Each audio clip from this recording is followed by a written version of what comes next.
Composting is cheap, does not take time, is clean, and the rewards are phenomenal.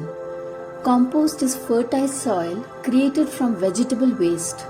It is called black gold because it is plant food and plants sustain us. Making compost at home is solving two problems at once for our community: where to dump all the waste and how to create quality soil. Buy a pot from the local potters.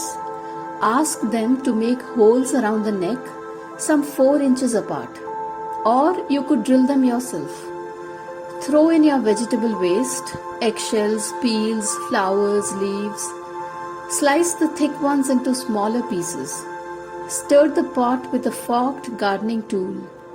To start with, you could add a handful of compost or some yogurt for the microbes. The cover is optional.